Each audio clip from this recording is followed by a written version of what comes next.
Dear students, इस video को देखने के बाद आप जान चुके होंगे कि परमाणु क्या है, इलेक्ट्रॉन, प्रोटॉन या न्यूट्रॉन्स क्या होते हैं, नाभिक क्या होता है। यानी कि आज की वीडियो में हम परमाणु की संरचना के बारे में बात करेंगे। यह केमिस्ट्री का सबसे बेसिक टॉपिक है। इसे समझे बिना आप केमिस्ट्री नहीं समझ सकते, ना ही पढ़ सकते हैं। इसलिए चलिए सबसे पहले परमाणु के बारे में ही जानते हैं। परमाणु का अर्थ होता है परम अणु, यानी दुनिया का सबसे छोटा कण। यानी परमाणु का मतलब हुआ वह सबसे छोटा कण या सूक्ष्मतम कण जिसे और भागों में विभाजित नहीं किया जा सकता। इसे एक एग्जाम्पल से समझते हैं। यदि आप किसी पदार्थ को या आसपास उपस्थित किसी भी चीज को तोड़ते जाते हैं तो वह छोटा होते जाएगा। उसको और तोड़ते जाते हैं, लास्ट में इतना छोटा भाग कर देते हैं या इतना छोटा टुकड़ा कर देते हैं कि उसे और नहीं तोड़ा जा सकता। वही कण परमाणु कहलाता है। जैसे शरीर है, शरीर पर बाल हैं, बाल को भी अगर तोड़ते जाएं, डिवाइड करते जाएं, उसके कई हिस्से करते जाएं, सूक्ष्म से सूक्ष्म टुकड़ा प्राप्त करने की कोशिश करें तो अंत में हमें परमाणु ही मिलता है। इसी प्रकार आप दुनिया के किसी भी पदार्थ को अगर विभाजित करते जाते हैं तो एक समय ऐसा आता है कि उसे और विभाजित नहीं किया जा सकता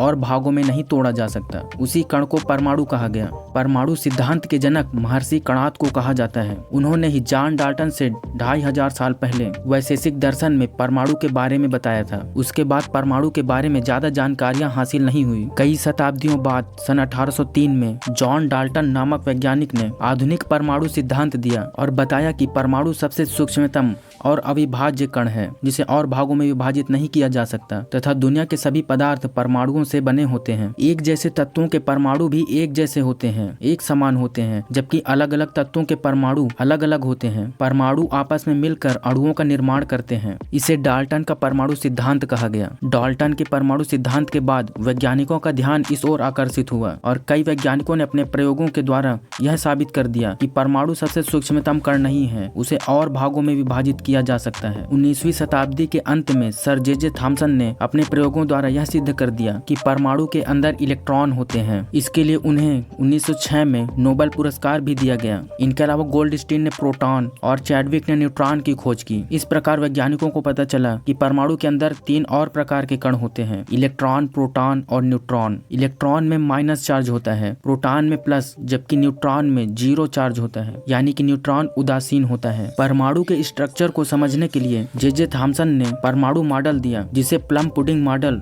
थॉमसन का मॉडल या थॉमसन का तरबूज मॉडल कहते हैं। इस मॉडल में उन्होंने कहा कि परमाणु तरबूज के समान होता है, जिसमें तरबूज के दाने इलेक्ट्रॉन के समान हैं तथा तरबूज का लाल भाग धनावेशित भाग है। यानी कि परमाणु तरबूज की तरह होता है जिसके अंदर इलेक्ट्रॉन बिखरे होते हैं। लेकिन इस मॉडल के विरुद्ध सबसे बड़ी आपत्ति यह थी कि धन और ऋण आवेश एक दूसरे को अनावेशित क्यों नहीं कर देते। परमाणु को और अच्छे से समझने के लिए रदरफोर्ड ने एक प्रयोग किया जिसमें उन्होंने सोने की एक महीन पन्नी ली जिस पर अल्फा कणों की बौछार की। अपने प्रयोग में उन्होंने पाया कि अधिकांश अल्फा कण स्वर्ण पन्नी या स्वर्ण पत्र के आर पार सीधा निकल जाते हैं, जबकि कुछ अल्फा कण स्वर्ण पत्र से टकराने के बाद इधर उधर बिखर जाते हैं। जबकि बहुत कम, लगभग 20,000 में से एक अल्फा कण स्वर्ण पत्र से टकराने के बाद उसी मार्ग में वापस लौट जाता है जिस मार्ग से वह गया था। इससे उन्होंने निष्कर्ष निकाला कि परमाणु का अधिकांश भाग खोखला होता है, इसलिए अधिकांश अल्फा कण सीधे निकल गए। परमाणु के भीतर एक धनावेशित केंद्र होता है।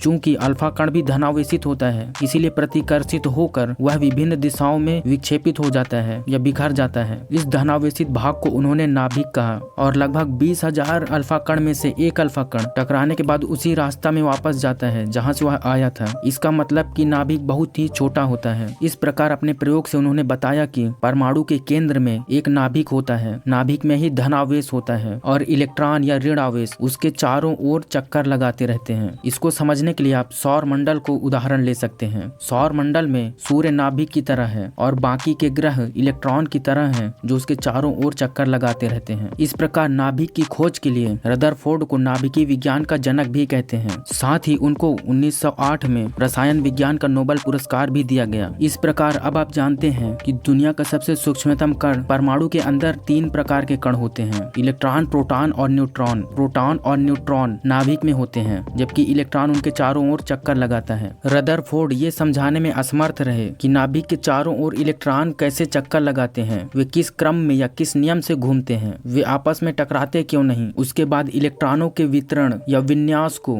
नील्स बोर और बरी नामक वैज्ञानिक ने बताया। इसे बोर बरी योजना कहा गया। इनके अनुसार इलेक्ट्रॉन नाभिक के चारों ओर विभिन्न कक्षाओं में चक्कर लगाते हैं। जो नाभिक से अलग अलग दूरी के क्रम में होते हैं। इन कक्षाओं को उन्होंने KLMN आदि कहा। एक कक्षा में कितने इलेक्ट्रॉन हो सकते हैं उसे निकालने के लिए उन्होंने एक सूत्र दिया। एक कक्षा में अधिकतम इलेक्ट्रॉन 2n² के बराबर हो सकते हैं, जहाँ n का मतलब है कक्षाओं की संख्या। जैसे यदि हमको निकालना है कि पहले कक्षक में कितने इलेक्ट्रॉन होंगे, तो हमें 2 गुणित 1 यानी पहली कक्षा की घात 2 से गुणा करना होगा। इसे हल करने पर हमें 2 प्राप्त होता है, यानी पहली कक्षा में 2 इलेक्ट्रॉन होंगे। इसी प्रकार दूसरी में 8, तीसरी में 18 और चौथे में अधिकतम 32 इलेक्ट्रॉन हो सकते हैं। दूर जाने पर कक्षाएं बड़ी होती जाती हैं तथा उन पर नाभिक का बल कम होते जाता है। चलिए समराइज करते हैं कि अभी तक आपने क्या क्या सीखा। परमाणु दुनिया का सबसे सूक्ष्मतम या छोटा कण होता है। इसे और भागों में विभाजित नहीं किया जा सकता। दुनिया के सभी पदार्थ परमाणु से ही बने होते हैं, लेकिन वैज्ञानिकों ने परमाणु के अंदर भी उप परमाणुविक कण या सब एटॉमिक पार्टिकल्स की खोज कर ली है, जिन्हें इलेक्ट्रॉन, प्रोटॉन और न्यूट्रॉन कहते हैं। प्रोटॉन और न्यूट्रॉन नाभिक में होते हैं, जबकि इलेक्ट्रॉन इनके चारों विभिन्न कक्षाओं में विभिन्न दूरियों पर चक्कर लगाते रहता है। इस प्रकार एक परमाणु की संरचना होती है। पृथ्वी पर 118 प्रकार के परमाणुओं की खोज हो चुकी है, यानी कि 118 प्रकार के सूक्ष्म कणों से ही पृथ्वी के सभी चीज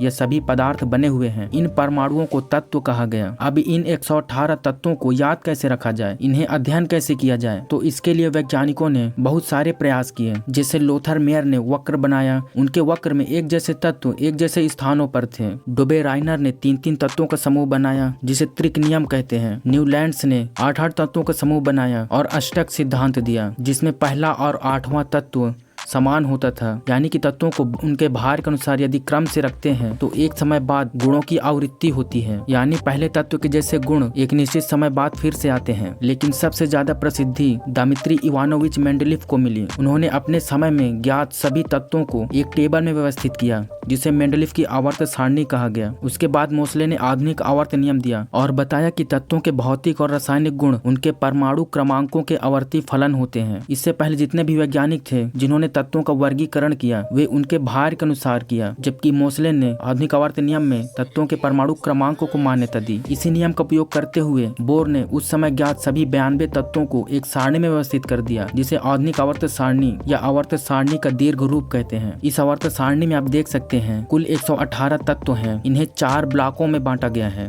S, P, D और F। इन्हें किसी अन्य वीडियो में विस्तार से पढ़ेंगे। आज की वीडियो में जानते हैं कि तत्व का परमाणु क्रमांक क्या होता है। किसी भी तत्व का परमाणु क्रमांक उसके इलेक्ट्रॉन या प्रोटॉन की संख्या होती है, यानी कि किसी तत्व के परमाणु में जितने भी इलेक्ट्रॉन होते हैं वही उसका परमाणु क्रमांक या परमाणु संख्या होता है। जबकि किसी परमाणु का परमाणु भार उसके प्रोटॉन तथा न्यूट्रॉन की संख्या का योग होता है, यानी कि किसी तत्व का परमाणु का भार उसके नाभिक में होता है। किसी तत्व को दर्शाने के लिए संकेत का उपयोग करते हैं, जैसे हाइड्रोजन के लिए H, तथा उसका क्रमांक बाईं ओर नीचे लिखते हैं, जबकि भार को बाईं ओर ऊपर लिखा जाता है। इस प्रकार अलग अलग तत्वों के परमाणु क्रमांक और परमाणु भार अलग अलग होते हैं। अगर किन्हीं तत्व के परमाणु क्रमांक समान होते हैं लेकिन उनके भार अलग अलग होते हैं तो ऐसे तत्वों को समस्थानिक कहते हैं। जबकि ऐसे तत्व जिनके भार समान होते हैं लेकिन परमाणु क्रमांक अलग अलग होते हैं उन्हें समभारिक कहते हैं। आज की वीडियो में इतना ही। वीडियो को और अच्छे से समझने के लिए दोबारा देख सकते हैं और आपके जो भी क्वेश्चंस हैं उन्हें कमेंट कर सकते हैं। आगे की वीडियोस में हम सीखेंगे इलेक्ट्रॉनिक विन्यास कैसे निकाला जाता है, आवर्त सारणी या पीरियोडिक टेबल को कैसे याद रखें और परमाणु आपस में मिलकर अणुओं का निर्माण कैसे करते हैं, बंध कैसे बनते हैं। तो इसके लिए चैनल को अभी सब्सक्राइब कर लें ताकि आने वाले वीडियोस आप तक आसानी से पहुंच सके। वीडियो को देखने के लिए आपका बहुत बहुत धन्यवाद।